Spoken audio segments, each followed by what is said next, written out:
বন্ধুরা, কত সুন্দর হয়েছে। আর হয়েছে কতগুলো দেখতে পাচ্ছ, অনেকগুলো হয়েছে। খুব মজা করে কিন্তু আজ খাওয়া হবে। হাতে অল্প পরিমাণে তেল মাখিয়ে নিয়েছি, নিয়ে এবার শেপটা আমি করে নেব। শেপ যে যেরকম পছন্দ অনুযায়ী শেপটা দিলেই হবে। দোকানে একটু যেমন বড় বড়, বাড়িতে বড় ছোট করলেই হবে। শেপটা আমি এই সাইজেরই দিয়েছি। তো দেখো বন্ধুরা, দুটো বিট পালুম উবড়েছি, দুটো হলেই হয়ে যাবে।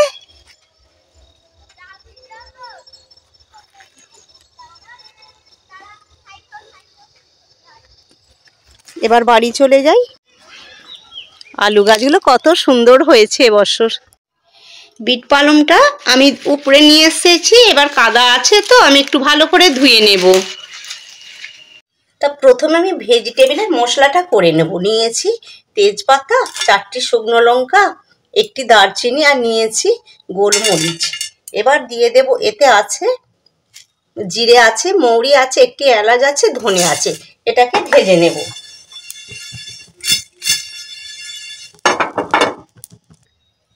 মশলা ভাজা হয়ে গেছে। দেখো বন্ধুরা, মশলাটা ভেজে নিয়েছি। আর এই মশলা থেকে গেলে অন্য রেসিপিতে দিলে কোনো অসুবিধা নেই, এখন 1 সপ্তাহ ধরে রেসিপিতে দেওয়া যাবে বেঁচে থাকবে। দেখো বন্ধুরা, 2টি বিট আর 2টি গাজর নিয়েছি। তা আমি এগুলোকে এক এক করে গ্রেটারের সাহায্যে গ্রেট করে নেব। এইভাবে গ্রেট করে নিলে পরে ভালো হবে।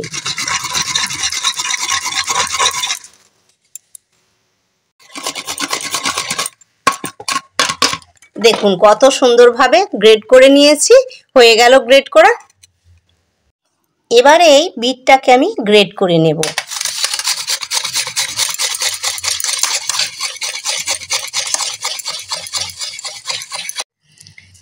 বিটটা গ্রেট করে নিয়েছি আর এখানে গাজরটা গ্রেট করে নিয়েছি। আলুটাকে হাতে করে এইভাবে মাখিয়ে নেব। একটু আগে থাকতে আমি সেদ্ধটা করে রেখেছিলাম আর জলটাও ঝারিয়ে নিয়েছি। ব্যাস হয়ে গেল। আমি নিয়েছি 5 চামচ অ্যারারুট। এবার সবজিটা যেই পরিমাণে থাকবে সেই পরিমাণে গুলতে হবে। তা এটাকে আমি এইভাবে ভালো করে একটি ক্রোট করে নেব।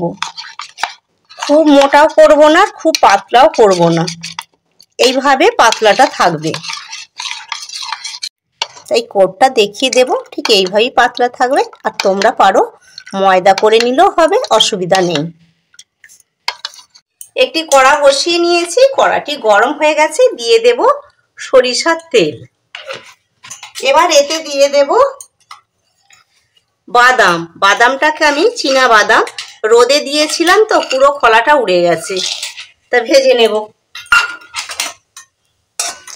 বাদামটাকে লাল করে ভেজে নেব।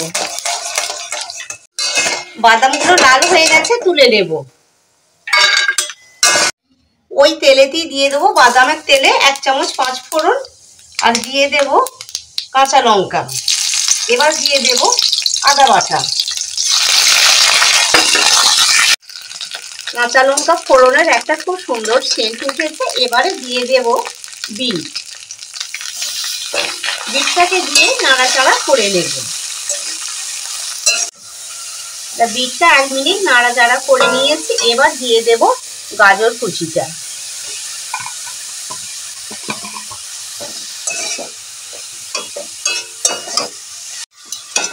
এইভাবে নাড়াচাড়া করতে করতে এবার একটু গ্যাসের ওভেনটা কমিয়ে দিয়েছি।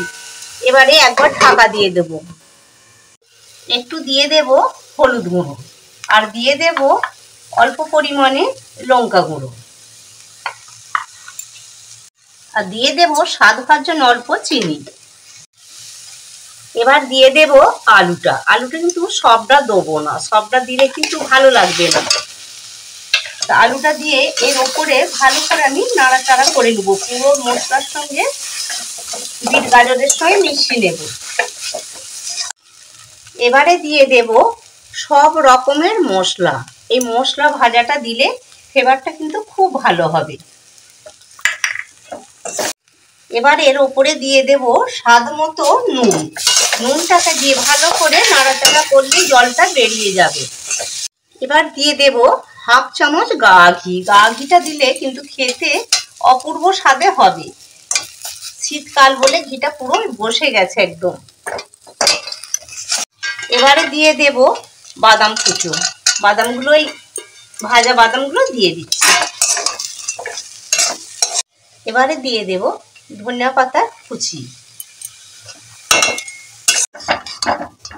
এই সবজিটা পুরো একদম রেডি হয়ে গেল। তুলে নেবো এই ডিশেতে। এটাকে এবার ঠান্ডা করতে দেব। এখানে একটি অ্যারারুটের ব্যাটার তৈরি করে নিয়েছি, আর এখানে নিয়েছি দেখুন ময়দা, আর এখানে নিয়েছি লেরোর গুঁড়ো। লেরোকে ভেঙে গুঁড়িয়ে নিয়েছি। একটু লেরোটা গোটা গোটা রয়েছে, একবারে মিহি ময়দা করে নিইনি। তার এখানে আমি এটাকে ভালো করে, সবজিটা ঠান্ডা হয়ে গেছে, এবারে আমি তৈরি করে নেব। হাতে অল্প পরিমাণে তেল মাখিয়ে নিয়েছি, নিয়ে এবার শেপটা আমি করে নেব। শেপ যে যেরকম পছন্দ অনুযায়ী শেপটা দিলেই হবে। দোকানে একটু যেমন বড় বড়, বাড়িতে বড় ছোট করলেই হবে। শেপটা আমি এই সাইজেরই দিয়েছি। তা আমি এগুলো পুরো একটি শেপ দিয়ে দিয়েছি। আমার পছন্দ অনুযায়ী আমি শেপটা দিয়েছি। এবার আমি ওগুলো পরপর করে ডুবিয়ে নেব। তা ময়দায় আমি এইভাবে দিয়ে একটু কোট করে নেব।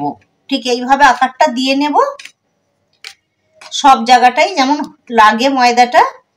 তা দেওয়া হয়ে গেছে দেখো। এবারে আমি এতে এইভাবে ভালো করে একটু ঘুরিয়ে নিলাম।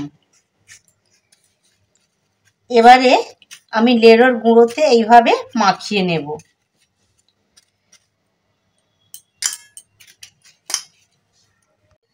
তা এগুলো একদম রেডি করে নিয়েছি। ময়দা, লেরোর গুঁড়ো, তারপরে হচ্ছে যে অ্যারারুট দিয়ে একদম রেডি করে নিয়েছি। এবার ভেজে নেব। তার জন্য এখানে আমি কড়ায় তেল বসিয়ে নিয়েছি।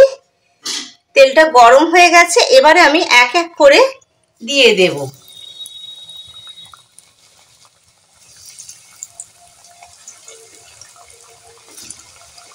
রেস্টুরেন্টে তো খাওয়া হয় 12 মাস, বাড়িতেও তো শখ যায় যে বাড়িতে নিজে বানিয়ে খাবো। দেখবেন খুব ভালো হবে, একদম রেস্টুরেন্টের মতন হবে। পুরো ভিডিওটা দেখবে, খুব ভালো লাগবে।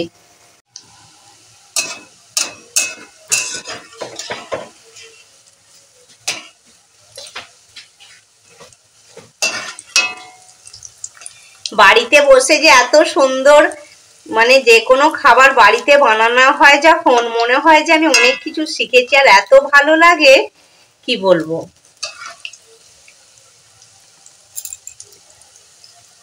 এইভাবে ভেজিটেবল যদি বাড়িতে বানানো যায়, এই ভেজিটেবল কিন্তু যত সুন্দর খেতে লাগবে, রেস্টুরেন্ট থেকেও বাড়িরটা আরো সুন্দর খেতে ভালো লাগবে।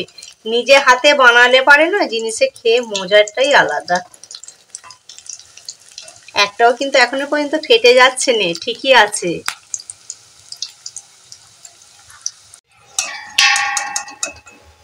তা ভেজিটেবলগুলো দেখতেই পাচ্ছ বন্ধুরা, এত সুন্দর হয়েছে কি বলবো। একটাও ফাটেনি কিন্তু, আর দেখতে একবার অপূর্ব হয়েছে। তা এইভাবে আমি তুলে নেব। তা একবার তুলে নিয়েছি, আবারও এক এক করে ভেজে নেব।